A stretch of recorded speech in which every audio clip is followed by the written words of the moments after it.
What's up, y'all? Welcome back to our altar. I'm MarsFrequency, I'm MariahtheSoul and you're watching from Soul. To Mars. Yes, we're back. The We are dynamic back. duo. The duo is here, and we here to talk smack. Too much is going on, so I couldn't stay away. I couldn't. I'm Girl, sorry. like I said in the last one, Mariah was on a mental health break. She's back now, as you can see. And like I said, when she wants to pull back up, she's going to pull back up. If I want to take a mental health break and come back, then that's what I'm going to do. 'Cause Exactly. that's how we do. One of us is always going to hold the fort down, though. Should we tell them about the network? Yes. So things are going to be a little bit different. We're expanding a bit more. So on top of us teaming up and giving you all the tea together, Mars and I are also going to be doing some solo episodes where you'll see some of the adventures Mars is on and some of the adventures that I'm on, just so we could just like expand the brand a bit more and just constantly keep you guys up to date. Exactly. So I will be taking over Tuesdays. I'll be taking over Fridays. Perfect. And Yes. we will meet up once or twice a month to just get into all the tea on the prison planet that we all live on. You'll get a little bit of our mess individually, and then we'll come together and make a big mess a couple times a month. Before we get into the show, how have you been, Mariah? How was your break? It was good. I think I needed to take a step back and just like refocus a couple things. And this is something like from Solar Mars that I really care about. It's our baby. So I feel like if I couldn't fully focus on it, I didn't want to just half-ass it. Now I'm in a better place and I'm able to organize everything better and just put my focus on this. So I'm excited. This summer is going to be fun. Okay. We have so much coming up. And if you guys have been following us since the beginning, we have always been wanting to eventually expand the page and make it its own multifunctional like network. So that's what we're doing. And you know, in the future, we'll have more shows from Soul to Mars. Okay. Yes. All right. So there has been a lot of discourse online with you men. A great debate, if you will. For some reason, these men think that they could just take on a fully grown silverback gorilla these days. That's where we're at in the world. 100 men versus one silverback gorilla. First of all, I'm just going to say I don't think it's fair. Why is it got to be 100 men versus one gorilla? Nah, that's not fair. 50 men per silverback. You think so? Do you think they stand a chance? Because I really want to know, do you think there's a possibility? Hold on. Because this is not our best men, right? It's just 100 men. It could be anything, right? Okay, I'll give that. I'll give 100 of our best men versus one gorilla. Mars, have you seen what a gorilla can do? Gorillas will get tired. That's the only thing. That's the only thing I'm thinking about. Gorilla will get tired at some point. I think it'd be way past 100 men before it gets tired. Gorillas fight fucking tigers and shit. My geography is not that great, but I'm pretty fucking sure gorillas fight like way bigger animals. They'd be like, yeah. The first like 25 men are done because they're gonna realize they fucked up and like trying to hide behind each other. I just don't think that we have the like-mindedness enough to be like, all right, some of us are gonna be sacrificed. How are you gonna coordinate that? Who's gonna sacrifice? Listen, couldn't be me. Could not be me. Here's my strategy though. You gotta go straight for the balls. Rip them off. You're gonna lose like 30 men in that process. For sure. I don't think anyone's making it. I don't. And I really want to test this theory because I had a little more faith that you were gonna be like me on this, where like, it's not happening. In my head, I'm like, maybe, just maybe, if we strategize, we could do it. I want to look up right now, what's the biggest animal a gorilla fights? That's what I need to see. And then I'll determine from that. You can't have any weapons, no weapons, just straight gorilla battle. They fight leopards and crocodiles. I was telling my boyfriend I was going to bring this shit up. And he was like, why is it 100 women? You was my boyfriend. Anyway, I was telling him, I'm like, no, I want to bring this up because me and him have been talking about this. And he was like, why hasn't no one said 100 women versus a gorilla? And I was like, babe, because women will think about like maybe, but then we're gonna really sit there like, is this worth it? We might try to talk to the gorilla, see what's going on with it. Like we're not fighting it. We don't think about things like this as women. You men just want to swing your pee-pees around and be the strongest in the group, and like this is what you guys think of. We don't think about fighting animals we know that will beat our ass. Me, I'm playing dead. Put me in a room with a gorilla. That's it. I would be like, that's it. Hi, I come in. Like I got a banana. You know, anything you want. Women are also way too bougie. I'll be like, listen, I just got a fresh set. Do I really like? I'm not fighting this gorilla. It's not happening. Sorry. I can't. Like, what outfit am I gonna wear? He said, "Get ready with me to go fight a gorilla." Like, what's my fit gonna look like? But oh my God, Where have you seen on TikTok now they're moving to 100 Americans versus 100 Brits? I'm so over the British beef. Can they stop beefing with us? Because it's not our beef, I feel like. No, and it's just the jokes are just too easy. I can't even seriously argue with a British person. Brits, I'm gonna talk to you directly. We don't have to send our strongest soldiers to come over there and be ass. Don't. I don't think you guys understand, honestly, how big America is. We can literally send the farmers in middle America to come, and you guys Also, are done. Brits, we're very angry right now. You don't want to fight with us right now. You don't. This is not the time. We got a lot going on. Okay, there's We have a tariffs. There's a foreign lot of as the shit going on. president. You think that we can't be as? You guys see how Americans just be going off on like the McDonald's worker, the Starbucks worker, that like that's how on edge we are. Listen, at this point, all you gotta do is tell a couple Americans they'll get like unlimited supply of eggs, and we're whipping anybody's ass because we're going through it. All right, And nailed to the finish. Our eggs are $28. we're struggling We're right in now. hell. Leave us alone. We have so much pent up in here. We're just waiting for a moment to beat some ass. Space and opportunity. Give it to me. I'm gonna take 10 of y'all out, but just immediately. Quick, just me. Anger I got Just me alone. Okay, Vada Cadaver, bitch. I've been playing Harry Potter Legacy, so you know. She had a moment. She had a moment. Vada Cadaver, bitch. Oh my God. But yeah, just British people, stop comparing yourselves to us, because we could send 3 crackheads over there to whip y'all ass. It's like that meme. You think you know what a bad day is? I could show you a bad fucking day, okay? Speaking of bad days, I know someone who's having a bad day today. He has a lot of aliases. He might go by Sean Diddy Combs. Love. Go by Puff Daddy King. We've learned that it's King now. Anyway, right in my backyard, right in Brooklyn, right now, the trial has begun. Cassie came out today and testified, and the facts I'm hearing, I already was disturbed. I keep trying to fact check everything because I don't want to say something that's too obscene, but it seems like everything's legit. Let me show y'all a little something. Anticipated trial against Sean Diddy Combs is now underway. It was a whirlwind day. A jury was seated. Opening statements were delivered, and the first 2 witnesses, a male escort and a former security guard, were called. More on their testimony in a moment. There are no cameras allowed in court, but our ABC News team was inside, watching it, listening to it all. Prosecutors didn't hold back, laying out the government's case against one of the biggest names in entertainment. Wait a second, don't he look like a swindler right there? He look like he be doing that.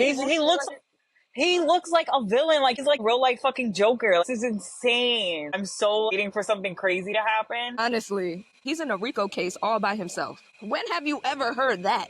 There's no other people in this case but him. He's going down. And people are continuously asking why can't the cameras be in there and stuff like that, because it's not a state case, it's not a civil case. This is a federal case. There are no cameras allowed in any federal courtroom. That's why there's no cameras there. So we can only take the information that we're getting from the people. Sexual encounters that prosecutors call freak-offs or wild king nights. The defense argued Combs is a complicated man, but said this is not a complicated case.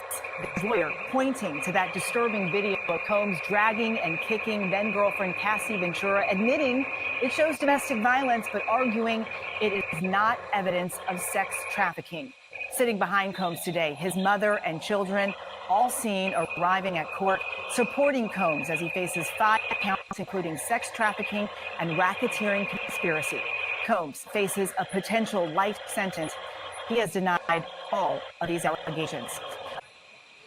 They really set the tone for the entire case. You mentioned the kind of Jekyll and Hyde portrayal by prosecutors, someone that the world came to know as Puffy or Puff or Puff Daddy or Diddy or Love, somebody who was larger than life, who was a mogul in multiple industries, and yet who had a darker side. A lot of celebrities have an entourage around them, Eva, but Sean Combs, according to federal prosecutors in their opening statement, operated as a criminal enterprise with trusted insiders whose goal was to coerce women into these drug-fueled sex performances. Some of them, prosecutors said, lasted for days and were referred to by Combs as freak-offs or wild king nights. Where the hell Wild King nights come from? Why do men get a certain amount of money and just become weird? Like, it's like you have so much access to so much that you get bored of it, and then you have to keep making it interesting, and then at a point it it turns and it gets evil. You have so much power over people on a constant basis that you just want to see how far it can go. I mean, clearly he got some other shit going on though too, because the shit I was reading, I was like, I mean, yeah. clearly he likes boys and he just don't want to admit to it. Now he got these girls doing all this stuff when he want to be the one laying down. That's why he was beating Cassie ass on the back end. Did you hear the testimony of the male escort? First of all, we all know that the baby oil is everywhere. Yeah. Diddy has a thing with baby oil, and the baby oil, from what we've learned before, had ket in it. I'm wondering if that does something to your body in a numbing way. I have to look that up because he was putting that baby oil on Cassie, putting the baby oil on him. You know, Diddy would set the scene like a director directing the show. It's also definitely because drugs going into your pores is a very pure way for them to go in. Okay. I'm thinking maybe it was something like that too, where they were getting like the purest form. The male escort said that he took the Molly and he was so hopped up off that stuff. He went to Times Square and took the money that they gave him and was just handing out money to people. And you know how Molly make you happy. He said he was out there just here blessing everybody in Times Square because he was off that good stuff. So you haven't read nothing that Cassie said? I heard about the urination, the R. Kelly of it all. It was really descriptive. But to downplay these episodes, calling them the consensual threesomes of a celebrity who led a swingers lifestyle. They conceded that Combs could be violent with women, even women that he loved and was in a relationship with. They said he's not charged with being violent, not charged with domestic violence, with assault even. They said he's charged with sex trafficking and what's depicted on the video in the Los Angeles hotel from 2016. And in other episodes, they say may show Combs being violent, but doesn't show a sex trafficker. And they say it wasn't part of any racketeering conspiracy as alleged. I don't even understand the point in him having the kids there. Like, his daughters have to hear that shit.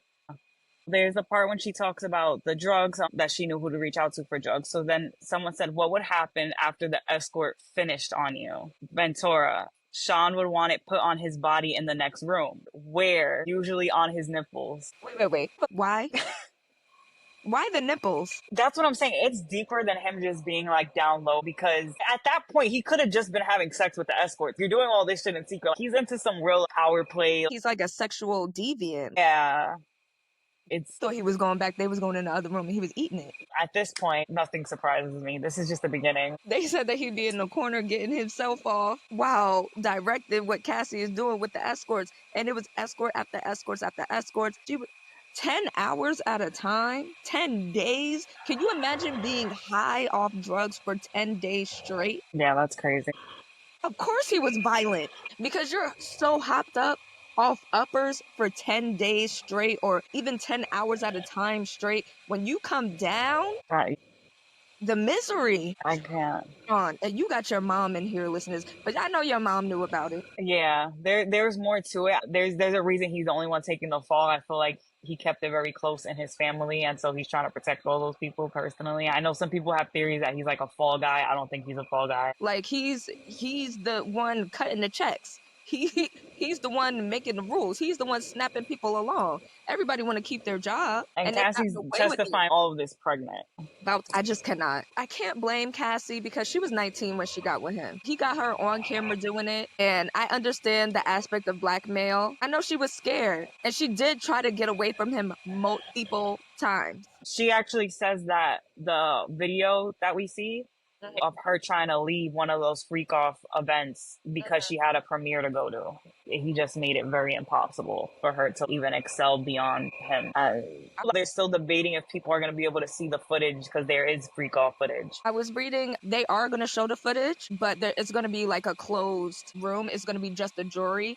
The press are not going to be able to see. I thought they were debating on letting certain press see it because they feel like the public has a right to know. I know that was like up in the air that they were saying trusted media will be able to see it to be able to report because that the public supposedly has a right to know what was going on. Well, look, New York, we're trusted media. Let from Solar Mars pull up in there. I want to see. I want to see with my own two eyes what's going on in Freak Off. I want to know who's in those videos. And also, like, Jamie Foxx called the FBI on him because he tried to kill him. What he did to Kid Cudi. Yeah. It's a lot in the mix here. I feel like this is why nobody really was going against it, is because he had video on everybody. He had blackmail on everybody. That's where it becomes shaky. Were these people all drugged and then he was getting them on tape? Were there people that were aware of what was going on? Somebody about when the whole Jay-Z thing started to come out? Mm-hmm. Which personally I think came out so that way it could be debunked and then make Diddy look like that was fake too. Yeah. That was just my take on that. Did he drug them, or did they walk into these situations knowing that they were going to take these drugs and perform sex acts? That's where things get up in the air. You had to kind of be there to know. I feel like a little bit of both. Some people went in there like, yo, I'm about to be in this orgy, like I'm with it, you know? And maybe they didn't know that it was going to be filmed. And then some people was drinking the jungle juice and didn't know that they was drugged. And then some people took the drugs. You know what I'm saying? Yeah. You know how it is at a party. Not to say that we be on no shit like this. But no, like, you know, the environment. I understand how some people be doing drugs, some people don't do the drugs, some people just be high on life and be with stuff.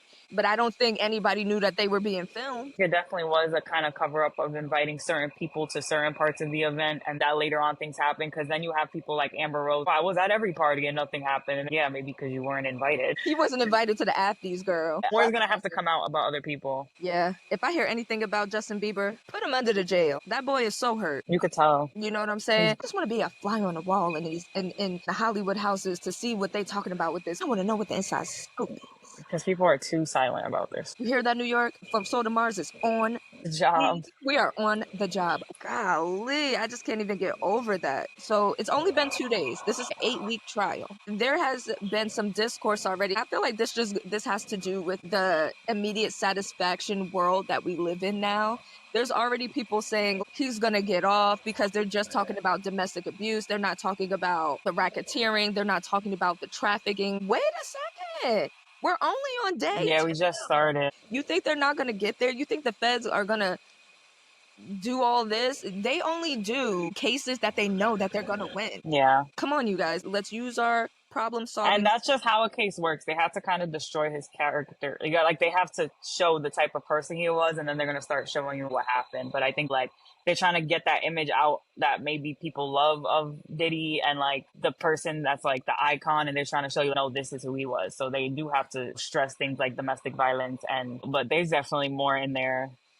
You know, his lawyer now is Brian Steele that got Young Thug. I heard about that. Yeah. What do you think about that? In terms of him even taking the case? I mean, it's a high profile case from a lawyer's point of view. Maybe he just wants his name attached to it. Do I think Diddy's gonna get the full punishment for this? I don't think so. Really? You don't think I think this man's gonna be able to finesse something. That a high profile lawyer is able to do that. So I think having his name attached to that, maybe he's a little gassed because he got Young Thug off, but this is a sex crime with many victims. This isn't the same type of case that Young Thug had. Young Thug also had the people on his side, which I think kind of helped with his case a bit. I don't know if it was a good idea. Honestly, I hate to say it, but if he does get him off of this, Brian Steele is untouchable at that point. But if he doesn't, you were just on such a high with the Thug case. It's a risk. It's a high risk as a lawyer. I couldn't imagine being a Diddy kid right now. I feel bad for his kids. I feel really bad for his daughters. I don't negate the fact that he loves his kids. I think that's the only thing he probably loves in this world. But it's just, as a child, I don't know how I could stomach this. And where the fuck is Carisha? Well, she's not gonna have anything. No, she can't just fade away into the distance. That's what I'm saying. There's more that's gonna have to come out, because that was brought up at a certain point. Weren't there documents with her name in it, supposedly? Kim Porter theories. This goes really deep. We will keep you guys posted on what's going on because we are on the job. Yes, we're on it. If anyone's tapped into this case, we are. So we will be talking about this again. Like, we will have to have this conversation again. What happened to him? It's like something with the mom. Power, or did something happen to him? No, something that's beyond. I think even just having so much power. There's got to be some shit that went on with him. Right? Yeah. Allegedly. But let's move on because I'm getting depressed. Yeah, it's getting a little dark. Have you seen Sinners yet? No. Did Girl, you you see gotta it? see it. I know Girl, you everyone's gotta see it. I'll saying send you the first that. one. It's a Everyone's really saying it's good a one. repeat of movie. I went, which I'll be covering on my, but I went to the Kendrick concert and I went to see Hell's Kitchen, the play by Alicia Keys. I wanted to see it this past weekend, but then I was doing all that. Let's get into the real. Yes. Mother's Day. How's yours? Mother's Day has just passed. I do have a son. His name is Jamal. He's a dog. Mother's Day was great for me. I just relaxed and, my husband and my dog just doted on me all day. Oh God, Mars would. Mars would make it about her being a dog mom. But no, I just want to say a little buzzer to my mom. I love you. I love you. I love you. We have to get our moms on here. I feel like those have to be our first interviews is with our moms. Yeah. I just wanted to get really real about this because there's some women out there, and I'm one of them, that have tried to be a mom before and maybe didn't get to the finish line. And I just want you guys to know that at the end of the day, you're still a mom. You just got a baby waiting for you on the other side. Yes. I feel like you should celebrate too if it's affected you in a way or if you felt like something has been taken from you. I just want to sit here and shed light on the women that have tried and were not able to get there, You're still a mom too. Still a woman and you're still strong and beautiful and all the things that. Don't let you not being able or not being in the position to be able to bear a child take your womanhood, because there were times where I felt like I was half of a woman because I felt like I couldn't do it, But there's light on the other side. There's a lot of ways to be a mom, and sometimes you don't have to be a biological mom to be a mom, because I'm a mother to a lot of people out here. Yes, You know what I'm saying? I'm actually happy because I have a little girl in my life that I just like you, I've gone through things where I wasn't able to go full term with pregnancy, and having a little girl look up to me and kind of just like bond with, like, you can get that feeling without biologically having a kid is basically what I'm trying to get at, and it's a beautiful feeling, and like you can help play that role. Mm-hmm. At the end of the day, we are creators. We create homes for people. Even if you cannot go full term or having babies are not in the cards, there are little girls out there that do look up to you. There are women that look up to you. There are the teenagers that look up to you. So just understand that you're a mother in a lot of ways and you probably don't even know it yet. As women, we can mold and fit into many different roles and places and fulfill that same feeling without actually having a child. And I think that's beautiful that we're even able to do that and still be nurturing and caring and all of the things that a mother is. Yeah. So happy Mother's Day to all of the women out there. Women who are biological moms, women who are bonus moms, women who mother dogs and cats and animals and things like that. Younger siblings. Okay. We are all out here and we all love each other. We're going to support you as women, as mothers, and happy Mother's Day. By the time this show comes out, it'll be a few days past Mother's Day, but you can never hear it enough. Just celebrate your mother any day. I get people going no contact with their parents, but hit them up. Tell them happy Call your mom. Call your mom. Like, come on. Come on. At the end of the day, they were young too. They had to figure it out too. Y'all know how hard it is to adult. Imagine doing it with a kid. Yeah, exactly. Don't be too hard on people. People have to learn and grow and all of that, just like you're learning and growing and all of that. So if you guys are non-contact with your parents, take them off a block real quick. Wish them a happy Mother's Day. Maybe start that conversation. Okay? Whoa, girl, we did it. Oh, we did it, girl. It felt so good to do that again. I know. It felt so good to see you.